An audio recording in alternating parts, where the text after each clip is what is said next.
Entrevista a los directores de cine canarios Santiago y Teodoro Ríos. El evento se celebró en el Real Casino de Tenerife, fundado en 1840, siendo por tanto la sociedad cultural más antigua de Canarias. Los hermanos Teodoro y Santiago Ríos han rodado sus películas comprometidas con la realidad insular de Canarias, que trata sobre la emigración de los canarios hacia el continente americano, ahondando en la temática de la realidad histórica y cultural de las Islas Canarias. El martes 16 de mayo, se proyectó la película Mandy, y al finalizar la proyección, hubo un pequeño debate, donde comentaron sus vivencias y anécdotas del rodaje de las películas, las cuales podremos ver en este vídeo. Trabajo, mucho tiempo de trabajo, tanto en Cuba como en Madrid. La cosa era curiosa, porque cuando trabajamos con los guionistas cubanos españoles, la película se hacía como muy española. Y cuando trabajamos con los guionistas cubanos, la película se hacía muy cubana, muy patriótica, muy cubana. Entonces, esta es realmente una deuda nuestra con Cuba. Nosotros vivimos 10 años allí, nos fuimos de pequeños, emigramos a Cuba y vivimos 10 años, fuimos cubanos. Después volvimos, 59 después de Fidel, y volvimos a nuestra tierra. Pero la deuda de los conocimientos, de la formación nuestra como niños en Cuba, pues era una deuda pendiente que teníamos con el país, que queremos y amamos muchísimo. Y bueno, está reflejada en la película. Yo creo que continuamente hablamos antes de que sí se ve, continuamente estuvimos reflejando ese equilibrio que intentamos dar a la película. No sé si era demasiado española y no sé si era demasiado cubana. Queríamos dar el punto de vista canario. Y eso es lo que yo creo que siempre se ve entre los personajes. Por ejemplo, en la tabaquería, cuando finalmente efectivamente empiezan los torcedores de tabaco con la cuchilla a aplaudir de que efectivamente se había independizado, algunos miran para otro lado y no están de acuerdo. O sea, hasta todos esos pequeños detalles estuvimos viéndolos continuamente. Como por ejemplo el reencuentro final en esa despedida que nunca se ha visto de la derrota de España. Ese barco abarrotado de soldados, con una España vencida y un imperio desbaratado, y no otro imperio a sustituir. Cambio importantísimo en la historia. Eso no se había visto nunca. Y ese momento en que se encuentra generosamente con su compañero, pero también con su capitán, con su sargento, que era una buena persona, se da cuenta. No como el capitán, que no lo era. Sí, porque bueno, tenemos que poner, el maniqueísmo está presente, ¿no? Y los personajes tienen que tener, hay riqueza interpretativa y riqueza de personajes, que es lo que nos da a la película un atractivo, ¿no? Y bueno, y el hecho de haber rodado en Cuba, pues se nota una producción ahí importante. A la película, me preguntaban antes el presupuesto por ahí, la película fueron unos 250.000 euros. Pero en la pantalla se ven 500. Sí, sí. Y ya películas así, no se hace muchas, salvo ser norteamericanas. En el estreno en Los Ángeles, que nuestro amigo y actor Piño Moró estuvo con nosotros en Los Ángeles, y a la proyección fue Andy García, como saben, es cubano. Sí, Andy García. Y allí le dimos un puro palmero. Y Bueno, hicimos un pase privado, hicimos un pase privado porque nos pidió él. Sí. Es decir, su madre la había visto en la película, estuvo en Miami un mes, en cartelera. Y la madre la vio en Miami y le dijo a su hijo en Los Ángeles: ¿tienes que ver esta película? ¿Qué hace? Hay una cubanía, ¿no? Que él estaba necesitado de ver una película de la madre y de esa aproximación de cubano a cubano, ¿no? Le contamos nuestra historia. E incluso le producimos el papel para esa película que no hemos hecho nunca, que es la de San Antonio de Texas. Hay una anécdota muy buena porque le proponemos: bueno, ¿y tú harías el papel de un personaje de una película que queremos rodar aquí por la Fundación San Antonio de Texas? 15 familias canarias del siglo XVIII. Hoy en día se llama Millstone, Rueda de Molino, y tenemos ya el guión en inglés, hemos trabajado durante un montón de años, pero el presupuesto es muy alto. Y no hemos podido levantarlo. Tú nos harías un papel del guía Duval, que fue un personaje histórico y está de principio a fin en la película.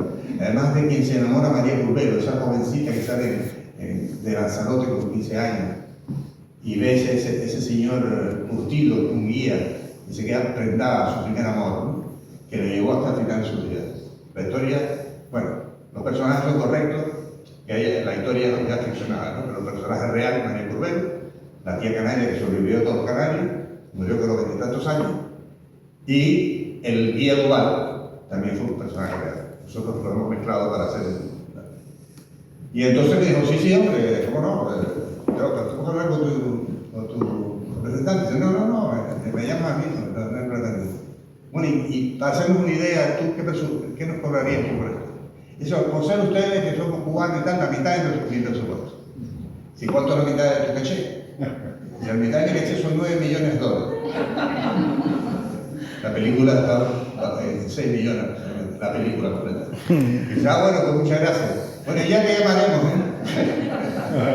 Es otro presupuesto, otra cosa, pero creo que nosotros siempre nos ha ocurrido en Guarapo, teníamos un presupuesto bajo también, pero después la gente nos decía, pero esto parece más, pero lo habitual, ¿no? Si le pones empeño y cariño a una cosa y lo preparas bien, puedes hacer una película que parezca más, con mayor presupuesto del que realmente tenía. Y este es el caso también, Ya sabes, para un norteamericano, nada más el actor si son $9 millones, pues podemos imaginar lo que vale todo lo demás.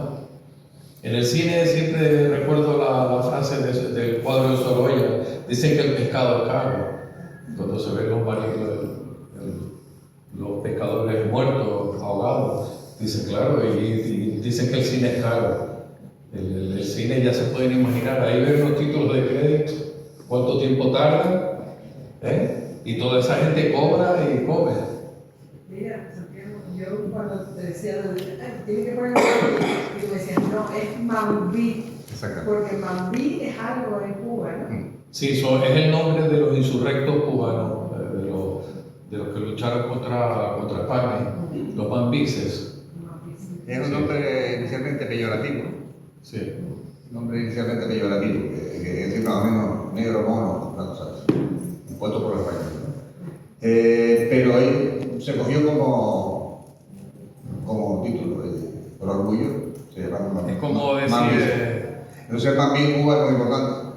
Y ser Mambí, pues nuestro canario, se hizo Mambí. Sí, en Guarapo terminábamos y tuvieron que ir a buscar fuera, Guarapo, ¿no? Al final, en el barco, los canarios tuvieron que ir a buscar fuera lo que su tierra negaba. Bueno, por los otros que fueron, posteriormente ya, pues hicieron de esa tierra que encontraron su propia tierra.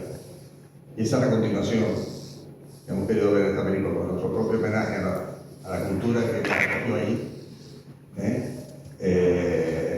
Y aunque es una película que básicamente algo se toca en La Palma, pero tiene que ver con Cuba, también tiene que ver con nosotros, porque está continuamente isleño, está canario, es un personaje, nuestro héroe es canario. Y se hace héroe fuera, porque Guarapo no pudo hacer héroe aquí. Luchó contra el cacique y se tuvo que ir. Su heroicidad fue capaz de tratar de buscar después llamar a Amparito para llamar a Venezuela. Pero aquí él luchó. Nuestro siguiente personaje, Goya, lucha. Defiende, se hace Mambí y mantiene un poco su criterio entre medio, ese punto de vista medio del canario que muchos participaron con los independentistas y otros muchos no, se le hicieron frente, ¿no?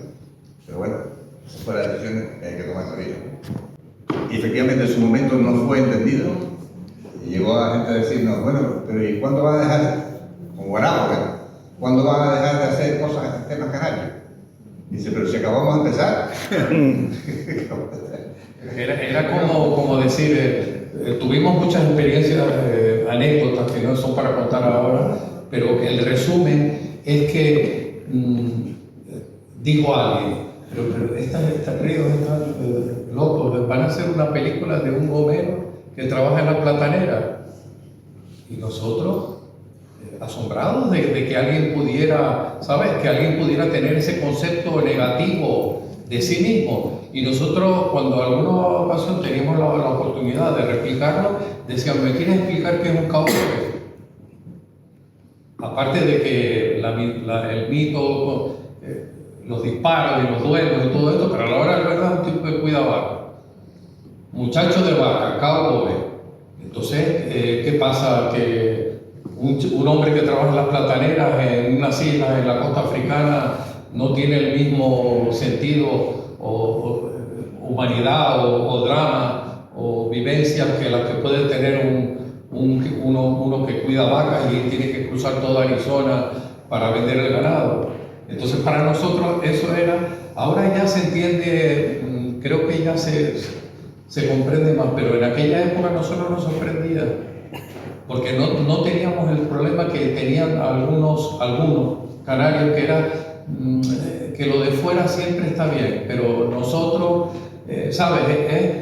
Es la condición geográfica y los siglos de estar en unas islitas ahí, pues eso condiciona.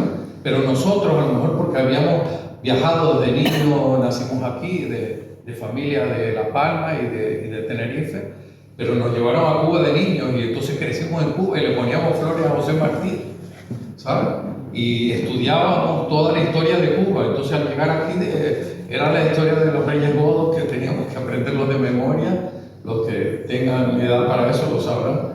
Y entonces pues ese contraste. Entonces tal vez ahora hablando de esto, pues el mismo personaje, ese mid-atlántico, ese medio atlántico que habla Juan Manuel García Ramos siempre, ¿no? El medio atlántico, el estar entre la península y América, es también la historia de Goyo. Goyo sufre cuando ve que matan a los suyos, pero el amor le ha tirado más y llega ya un momento, dice, cuando dijo estoy en la cárcel, cuando está en la prisión de la cabaña, dice, a veces por la noche me despierto y no sé quién soy ni lo que hago aquí. Yo no sé quién soy. Entonces, para un españolista recalcitrante, pues es un traidor, indudablemente. Es una historia de alguien de un desertor. De hecho, el primer título de la película se llama El desertor. Es la historia de un desertor. Y duele en unos momentos a uno y le duele a otro. En Cuba tuvimos la satisfacción de que una historiadora cubana dice, ustedes le han lavado la cara a los españoles. Sí, además no se oculta. Es decir, que Goyo mismo le dice a Feria, es que soy un traidor. No lo ocultamos, que no estamos ocultando nada. Sí, lo que estamos planteando es conflicto, para que haya debate. Y esta película tiene un debate amplio en la universidad, con historiadores y tal, tiene un debate que está pendiente, y hemos podido representarnos con la técnica del año 90 y tanto, porque hicimos una maqueta que está en el museo del ejército, por cierto, del México, la causamos ahí, la donamos al museo. Y bueno, se hizo como se hacía antes, después le pedimos mucho más.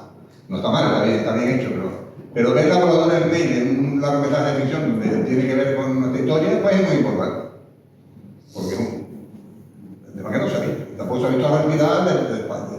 No se ha visto esos barcos los que volvían a España, se iban muriendo por el camino, lo iban tirando por la borda, y los tiburones llegaban hasta Cádiz, siguiendo los barcos. ¿No sabían eso? Los barcos de los soldados, el regreso de los soldados. El regreso de los soldados. Heridos, en barcos, bebiendo y lo iban tirando por la borda.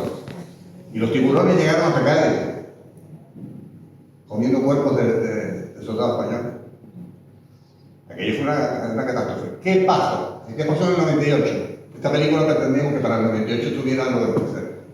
Se estrenó en la Gran Vía. Luego se hizo barato, pero en este caso fue en el Palacio de la Música. 1.500 personas, lleno el estreno. Y el tema no se quiso enfrentar. Entonces me parece que fue dedicado a Carlos III. Sí, no, Federico García Lorca. Una conmemoración, Sí, fue se desvió por una conmemoración y digamos que la cultura española, la prensa o la institución no quiso hacer debate.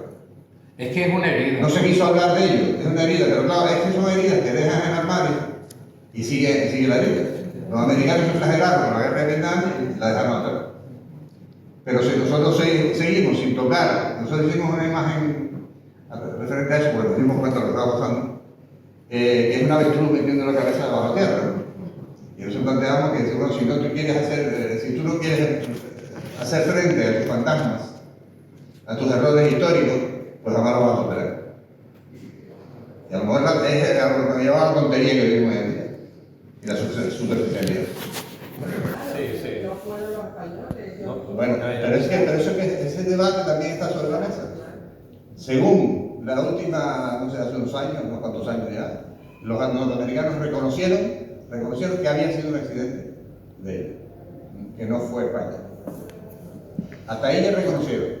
Ahora lo que dicen que no, que portaban era la mayoría de los marineros eran negros, ellos los volaron. Claro, esto me parece. Había que era la época del sensacionalismo de la prensa amarilla con el famoso Hearst. Entonces Hearst fue el que movilizó todo.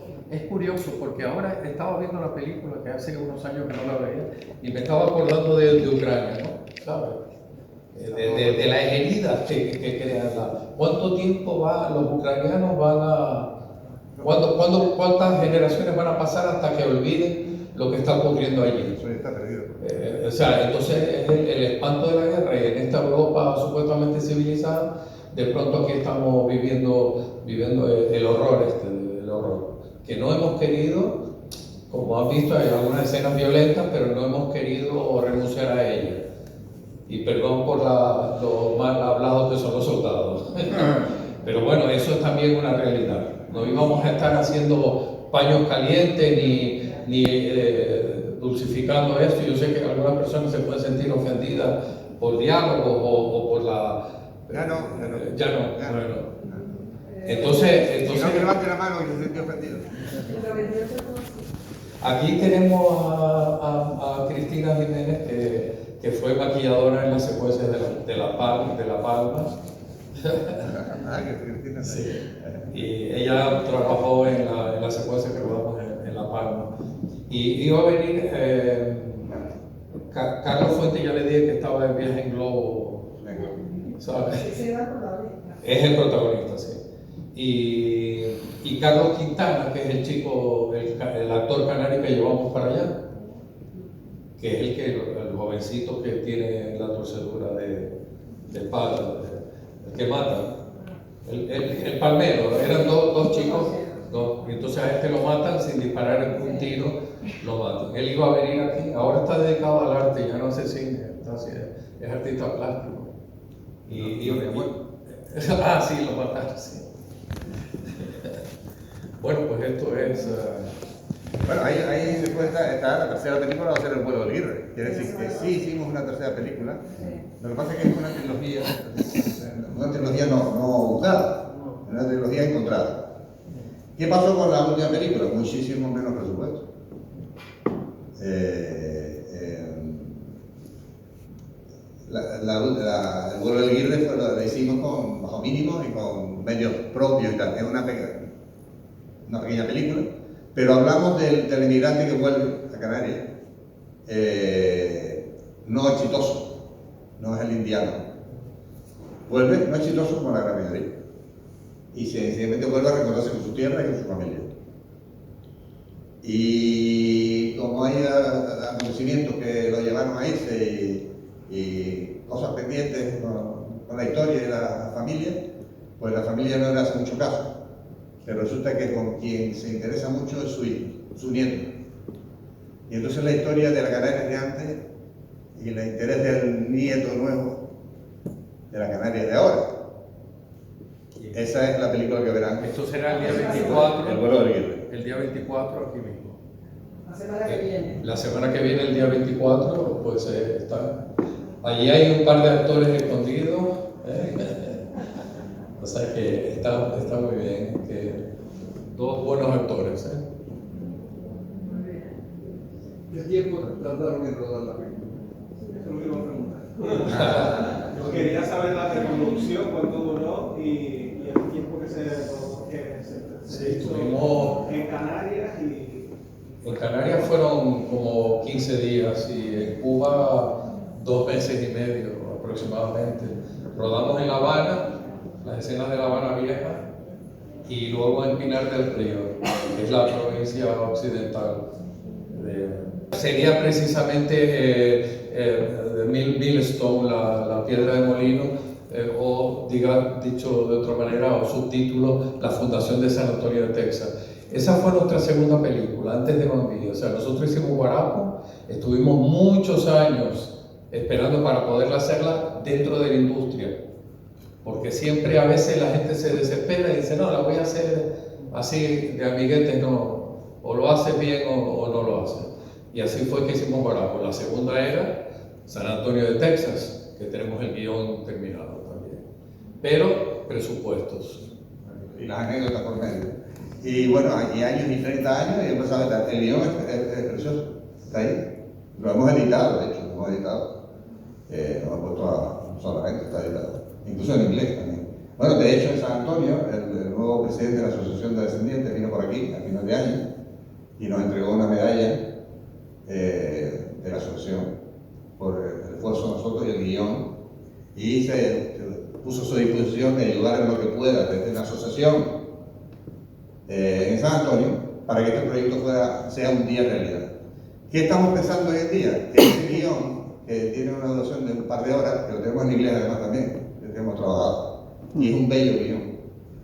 Ese guión podemos convertirlo en una miniserie de 3 capítulos, tal y como está, más o menos, y si damos un poquito de esfuerzo podemos llegar a 6 capítulos. Si lo trabajamos un poco más podemos llegar a 6 capítulos, para hacer una teleserie. Porque ahora ya no es la gran pantalla, ahora es la pantalla universal la que predomina. Entonces sería ideal tratar de sacar como 6 capítulos, por lo menos de 3 a 6 capítulos, en una miniserie sobre Millstone, la fundación de San Antonio de Texas en 1730, que se va a cumplir el 300 aniversario en el 30. Muchas gracias por tu opinión. Has aplicado tu sensibilidad, has encontrado algo que nosotros queríamos también reflejar, ¿no? Que esto no fuera, a ver, podría ser western, dijiste antes, ¿no? ¿Verdad? Y de hecho, la escena de la estación del telegrafista, cuando mata al telegrafista y viene la Guardia Civil, es un western en el ferrocarril. Entonces, es aventura, pero son como aventuras serias y basadas en hechos reales. O sea, que la palabra aventura tendría que ser entrecomillada. Pero, ¿qué ocurre? Que a lo largo de todo el tiempo ella supo ver esa sensibilidad que se le quiso, el miedo, el qué hago aquí. 200.000 hombres fue el ejército más grande que nunca cruzó el océano Atlántico. 200.000 hasta la Segunda Guerra Mundial, 200.000 hombres nos metieron en barcos a luchar por lo que quedaba allá, porque ya América del Sur estaba independizado y tal, pero quedaba la perla de la corona, que era Cuba, ¿no? Y entonces, bueno, pues estos chicos ahí, pues nada, dicen, no, ¿qué estás haciendo aquí? Dice, pues luchar por la patria, eso es lo que me han dicho que estoy haciendo, en fin. La película son bofetadas para un lado y para otro. Muy bien la sensibilidad con que lo has expresado, porque es así, realmente es un antihéroe. No es John Wayne, lo que tú querías decir. Efectivamente no es John Wayne, porque esto es mucho más real, porque efectivamente es un chico que estaba ahí de jovencito y lo llevan y como yo que se enamora de la manera y trata de su vida y no lo deja, ¿no? Y qué puede contra el poderoso, bueno, llega a enfrentarse a él, pero eso le cuesta. Una sonrisa, por favor. Y así. Hasta ahora hemos tratado de ir más introspectivos hacia la persona, hacia los sentimientos y transmitirlos. Y eso es lo importante y ahora posiblemente más difícil. Imagínense. Decía Piño. Sí. Quería ser, me acabo de dar cuenta de una cosa, Piño, que paso inmediatamente, pero me acabo de dar cuenta de con esto de las cifras, los años que tiene una cine y tal, 250 millones de pesetas. ¿Cómo en pesetas fuera de Claro. Yo dije 250.000 euros. 250.000 euros, digo, pues sí. Guarabo fueron 100 millones de pesetas, Y estos fueron 250. Mambí fueron 250 millones, que parecen 500. Y Guarabo fueron 100, que parecen 200. Y es lo que decía antes, porque después tú me tiró la cifra y estaba, entonces, espérate, estoy equivocado con esto del paso del tiempo. Tú habías hecho la calculadora. No, efectivamente. El vuelo del Guirre fueron 5 duros, vamos a ver. Pero hay gente, es curioso, porque No, pues fueron 140.000 euros, que empecé a recordar. hay un crítico de cine, Eduardo García Rojas, que dice que la que más le gusta es el vuelo del Guirre. Pero bueno, siempre hay, cada persona es una opinión y cada persona es un mundo, ¿no? Eso es publicidad para que vengan. Bueno, yo lo primero de todo es darles las gracias por darme la oportunidad de ver esto otra vez. La primera vez que la vi fue en Los Ángeles. Quizás ustedes también tengan la culpa de que yo trabaje en esta noble profesión y emigrar a Estados Unidos. Yo soy un emigrante, me fui en los años 90 y he vuelto ahora con 60 tacos a casa, ¿no? A cuidar a mi madre, que está mayor. Pero no va por ahí los tiros. Lo que me hace gracia de esta película es que cuando la vi en el Egyptian Theatre con Edward J. Olmos allí en el Festival Internacional de Cine Latino, tuve una lectura muy distinta a la que he tenido hoy. Es completamente distinta. Lo que yo vi aquella vez estaba en otro sitio, en otro lugar, con otra gente, la morreña y tal igual, y hoy la he visto de otra manera totalmente distinta, que me ha gustado incluso más, porque he podido apreciar otras cosas, ¿no? Y la verdad es que aquí toca una temática que es la pérdida de Cuba por los españoles y que llega otro imperio que es el americano y lo dejan así para que cada uno elabore o especule en su cabeza. Y por ejemplo, yo ahora mismo se me ocurre, ¿por qué no hacen una del Sáhara, que es prácticamente lo mismo? España fue una colonia del Sáhara y tal, se fue España de allí con rabos de las piernas y llegaron los marroquíes y los marroquíes, los saharauis nunca han podido ser independientes, están sometidos por los... Y acabo, Teo. Están sometidos por esta gente. Si no, porque ya me ibas a... espérate. Y termino con esto. No, por favor. Que mi gratitud es infinita porque gracias a ustedes dos y a tu hermano Robert, bueno, sobre todo a ti, Santiago, y a ti, que empecé con ustedes a trabajar desde muy temprana edad en el tema del cine, en publicidad y cosas así. Pues bueno, pues hoy les debo a ustedes estar donde yo estoy, ¿no? Y es de bien nacido ser agradecido. Y yo nunca, siempre lo digo cuando me entrevistan, ¿no? Pero ahora aquí en público y delante de todo el mundo lo digo, que les estoy muy agradecido porque ustedes fueron los primeros que me dijeron, aquí ya has hecho todo, mándate a mudar, vete de aquí. Estuve en Madrid, no me gustó, no había mar, y llegué a California, a Los Ángeles, y dije... Sí, tú siempre has sido un surfer. Surfero, sí. Y digo, este es mi sitio. Y ahí me quedé, Bravo. 35 años.